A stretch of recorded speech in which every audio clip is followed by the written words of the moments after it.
আপনি শুনছেন আজকের পত্রিকা চ্যানেলের খবর। আজ জানবো পশ্চিমবঙ্গ দেশ ও বিদেশের সমস্ত তাজা খবর। আপনি যদি আমাদের চ্যানেলে নতুন হয়ে থাকেন তাহলে অবশ্যই চ্যানেলটি সাবস্ক্রাইব করুন। প্রতিদিনের তাজা খবর আপনার হাতের মুঠোয় পৌঁছে দিতে আমরা সদা প্রস্তুত। তাহলে খবরের শুরুতেই জানিয়ে দিই আজকের সংবাদ শিরোনাম। মৃত ভোটার ছাড়ালো 15 লক্ষ, ডুপ্লিকেট 58,000, প্রকাশ্যে কমিশনের ত্রুটি। এবার মোদির রাজ্যে বিএলওর মৃত্যুতে কাঠগড়ায় কমিশন। নেতাদের কাছে খুশি নন অভিষেক, রিপোর্ট কার্ড হাতে পেতেই বড় সিদ্ধান্ত নেবেন মমতা। কসবা কাণ্ডে নয়া মোড়, শ্বাসরোধ করেই খুন করা হয় আদর্শকে, পেটে পাওয়া যায় মদও, ময়নাতদন্ত উঠে এলো তথ্য। শুভেন্দুকে জোড়া মিটিংয়ে ডাক নবান্নের, বিরোধী দলনেতা কি যাবেন? ঋণ 57 লক্ষ, পানাগড় দুর্ঘটনায় মৃত সুতন্ত্রদের বাড়ির দখল নিল ব্যাংক, কোথায় যাবে অসহায় মা? হিমন্তর নেতৃত্বে অনাস্থা, উত্তর পূর্বে তৈরি হচ্ছে এনডিএ শরিকদের বিকল্প জোট ওয়ান নর্থ ইস্ট। এসএসসি নিয়োগ প্রক্রিয়া বাতিল করা হোক অতিরিক্ত 10 নম্বর, কলকাতা হাইকোর্টের প্রশ্নের মুখে রাজ্য সরকার। শ্রীলঙ্কায় ইতিমধ্যেই বহু মৃত্যু, ভারতের রাক্ষসী গতিতে কোথায় আঘাত হানবে দেতোয়া, বাংলার বিপদ আছে? ফের ভিনরাজ্যে আক্রান্ত বাংলাভাষী শ্রমিক, ওড়িশায় জয় শ্রীরাম বলতেই চাপের অভিযোগ বজরং দলের বিরুদ্ধে। সীমান্তে কাঁটাতার বসানো নিয়ে কবে রিপোর্ট, রাজ্যকে সময় বেঁধে দিল হাইকোর্ট। শনিবার কোচবিহারে বিজেপির পরিবর্তন সংকল্প যাত্রার অনুমতি দিল হাইকোর্ট।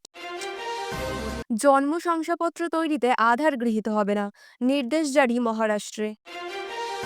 ভিন রাজ্যে বসে বাংলার প্রতারণার ভয়ঙ্কর পর্দাফাঁস, লক্ষ লক্ষ টাকা জালিয়াতিতে পুলিশের জালে কে? এআই প্রযুক্তির অপব্যবহার, ছাত্রীর বিকৃত ছবি ভাইরাল, অপমান সহ্য করতে না পেরে চরম পদক্ষেপ, শোকে ভাসল পরিবার। মৃত্যুর দায় এড়াচ্ছে কমিশন, এসআইআর এর মাঝে বোমা ফাটালেন মহুয়া মিত্র, বিস্ফোরণে কেঁপে উঠল বাংলা। ডোনাল্ড ট্রাম্পের হুঁশিয়ারিকে থোড়াই কেয়ার, আগামী সপ্তাহে পুতিনের ভারত সফরে নজর আমেরিকার। আমেরিকায় প্রবেশের ক্ষেত্রে আফগান নাগরিকদের জন্য কড়া পদক্ষেপ ট্রাম্পের, নেপথ্যে কোন কারণ? ইমরান খানের মৃত্যু জল্পনার মাঝে প্রকাশ্যে এলো আসল সত্য, কি জানালো জেল কর্তৃপক্ষ? বিশ্বকাপ জেতার পরে কবে মাঠে নামছেন স্মৃতিরা, ঘোষিত নয়া প্রতিপক্ষের নাম।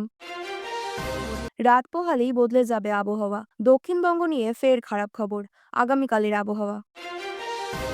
এতক্ষণ শুনছিলেন সংবাদ শিরোনাম, এবার জানাবো বিস্তারিত খবর। প্রতিটি নির্বাচনের আগে বিশেষ নিবিড় সংশোধনী না হলেও সংশোধিত ভোটার তালিকা তৈরি করে নির্বাচন কমিশন। তারপরেও ঘটা করে এসআইআর করতে গিয়ে প্রাথমিকভাবেই সামনে এসেছে 15 লক্ষ মৃত ভোটারের নাম। সেই সঙ্গে যে ডুপ্লিকেট ভোটার নিয়ে বারবার বাংলার শাসক দল তৃণমূল কংগ্রেস প্রশ্ন তুলেছিল, এসআইআর প্রক্রিয়া চলাকালীন সেই সংখ্যা বাড়ল 58,000। এসআইআর প্রক্রিয়া শুরুর 1 মাসও হয়নি, রাজ্যে বিএলওদের ওপর প্রবল চাপ তৈরি করে দ্রুত কাজ শেষ করার লক্ষ্য পূরণে ব্যস্ত নির্বাচন কমিশন। তারই মধ্যে কমিশন তথ্য পেশ করে জানিয়েছে, এ পর্যন্ত রাজ্যে মোট 7,65,00,000 ফর্ম বিলি হয়েছে। 6,45,00,000 ইনিউমারেশন ফর্ম ইতিমধ্যেই ডিজিটাইজ করা হয়েছে। তার মধ্যে মৃত ভোটার বেরিয়েছে 15,53,000। দীর্ঘ কয়েক বছর ধরে যেভাবে দায়সারাভাবে নির্বাচন কমিশন ভোটার তালিকা তৈরির কাজ করেছে, তারই ফলে এত সংখ্যক মৃত মানুষ দীর্ঘ এত বছর ধরে ভোটার তালিকাতে রয়ে গিয়েছেন। কমিশনের পেশ করা তথ্যে উঠে এসেছে, যে পরিমাণ ফর্ম এখনো ডিজিটাইজেশনের কাজ হয়েছে তার মধ্যে নিখোঁজ ভোটারের সংখ্যা 2,61,000, স্থানান্তরিত ভোটার 2,88,000, যে সংখ্যাটা 58,164। মুখ্যমন্ত্রী মমতা বন্দ্যোপাধ্যায় বারবার এই ডুপ্লিকেট ভোটার নিয়ে কমিশনের বিরুদ্ধে তোপ দেগেছিলেন। তার সেই তথ্য পেশ কতটা সঠিক ছিল কমিশনের তথ্যেই তা প্রমাণিত। পেশ করা তথ্য অনুযায়ী কমিশনের হিসেবে মোট 27,71,000 ভোটারের নাম বাদ পড়েছে। তার মধ্যে সেই মৃত ডুপ্লিকেট নিখোঁজ ভোটার সবাই রয়েছে। আর এখানেই তৃণমূল সহ বিরোধী দলগুলো প্রশ্ন তুলেছে কমিশনের পুরনো ত্রুটিপূর্ণ তালিকা নিয়ে। আগে কি করছিল কমিশন? এতদিন এত মৃত ও ডুপ্লিকেট ডুপ্লিকেট নাম চিহ্নিত হওয়া গণতান্ত্রিক ব্যবস্থার জন্যই অশুভ সংকেত। বহু বছর ধরে আপডেট না হওয়ায়, বুথ স্তরে পর্যাপ্ত নজরদারি না থাকা, সব মিলিয়ে ছবিটা আরও জটিল ছিল বলেই মনে করছে কমিশন আধিকারিকেরা। শুক্রবার নির্বাচন কমিশন বিএলওরা যে চাপের মুখে রয়েছেন সেটা স্বীকার করেছেন। সেই সঙ্গে রাজ্যে এসআইআর প্রক্রিয়ার ওপর কঠোর নজরদারির জন্য নির্বাচন কমিশন বিশেষ রোল অবজারভার নিয়োগ করেছে। প্রাক্তন আইএএস সুব্রত গুপ্তকে ওই পদে নিয়োগ করা হয়েছে। কমিশন সূত্রের খবর, রাজ্যে এসআইআর এর তালিকা তৈরি হচ্ছে, তার প্রতিটি দফা বিশদভাবে খতিয়ে দেখার দায়িত্ব থাকছে তারই ওপর। স্পেশাল রোল অবজারভারের সঙ্গে থাকছে আরও 12 জন আইএএস অফিসারের একটি বিশেষ দল। খোদ নরেন্দ্র মোদীর রাজ্য গুজরাটে নির্বাচন কমিশনের এসআইআর প্রক্রিয়ার চাপে জারি মৃত্যু মিছিল। কখনো সেখানে কাজের চাপ সহ্য করতে না পেরে আত্মহত্যা করছেন বিএলওরা, কখনো অসুস্থ হয়ে প্রাণ চলে যাচ্ছে। সেই রকমই এবার অত্যাধিক চাপে হৃদরোগে আক্রান্ত হয়ে মৃত্যু হলো এক বিএলওর। সারাদিন কাজের শেষে রাত জেগে কাজ করার জন্য মৃত্যু হলো এক প্রাথমিক স্কুলের প্রধান শিক্ষকের, দাবি পরিবার ও সহকর্মীদের। কমিশনের অ্যাপে কাজ করার সমস্যাকেই দায়ী করলেন তারা। গুজরাটের মহেসানা জেলার সুদর্শনা গ্রামের প্রাথমিক স্কুলের প্রধান শিক্ষক দীনেশ কুমার রাওয়াল স্থানীয় বিএলও হিসেবে কাজ করছিলেন। সম্প্রতি কমিশনের অ্যাপে আপলোডের কাজ করার জন্য তাকে রাত জাগতে হচ্ছিল বলে দাবি পরিবারের। বৃহস্পতিবার রাতেও তিনি সেভাবেই আপলোডিং এর কাজ করছিলেন, কারণ কমিশনের সার্ভারটি একমাত্র রাতেই ভালোভাবে কাজ করে। রাত 2:30 নাগাদ তিনি অসুস্থ হয়ে পড়লে তাকে হাসপাতালে নিয়ে যাওয়া হয়। সেখানেই চিকিৎসক তাকে মৃত বলে ঘোষণা করেন। পরিবারের তরফ থেকে কোনো লিখিত অভিযোগ দায়ের করা না হলেও কমিশনের কাজের চাপকেই তারা এই মৃত্যুর জন্য দায়ী করছেন। স্কুলের প্রধান শিক্ষক হওয়ায় তার স্কুলের কাজে চাপ থাকতো, সেই সঙ্গে কমিশনের বেহাল ব্যবস্থায় রাত জেগে ছাড়া আপলোডিং এর কাজ করা যেত না। তার কারণেই আচমকা হৃদরোগে আক্রান্ত হন বলে দাবি পরিবারের সদস্যদের। একই অভিযোগ মৃত বিএলওর সহকর্মীদেরও। ওই এলাকায় গত 15 বছর ধরে বিএলও হিসেবে কাজ করছেন তিনি, কিন্তু এবছর এত চাপ দেওয়া হয়েছে কমিশনের দিক থেকে, তার জন্য ঘুমোতে পারছেন না বিএলওরা। এলাকায় দীর্ঘদিন কাজ করার জন্য ভেরিফিকেশন নিয়ে তাকে মোটেও বেগ পেতে হয়নি, কিন্তু কমিশনের নতুন অ্যাপে রাত জেগে ছাড়া কাজ করা যেত না, যার ফলে মৃত রাওয়াল ছাড়াও অন্যান্য বহু বিএলও অসুস্থ হয়ে পড়েছেন বলে গুজরাটের প্রাথমিক শিক্ষক সংগঠনের দাবি। এসআইআর অর্থাৎ ভোট সংশোধন প্রক্রিয়ায় তৃণমূলের নেতারা ঠিকমতো কাজ করছেন কিনা তা খতিয়ে দেখছেন অভিষেক বন্দ্যোপাধ্যায়।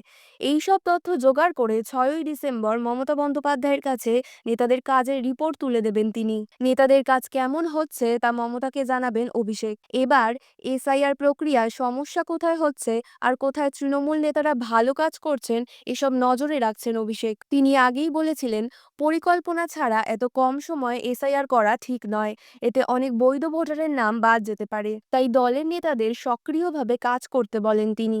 এ নিয়ে অভিষেক ভার্চুয়াল বৈঠকও করেছেন। কোথাও কাউকে প্রশংসা করেছেন, আবার কোথাও কাউকে বকাও দিয়েছেন। দায়িত্বও ভাগ করে দিয়েছেন সবার মধ্যে। 4ই নভেম্বর থেকে এসআইআর এর ফর্ম বিলি ও জমা নেওয়া শুরু হয়েছে। 4ই ডিসেম্বর পর্যন্ত এই কাজ চলবে।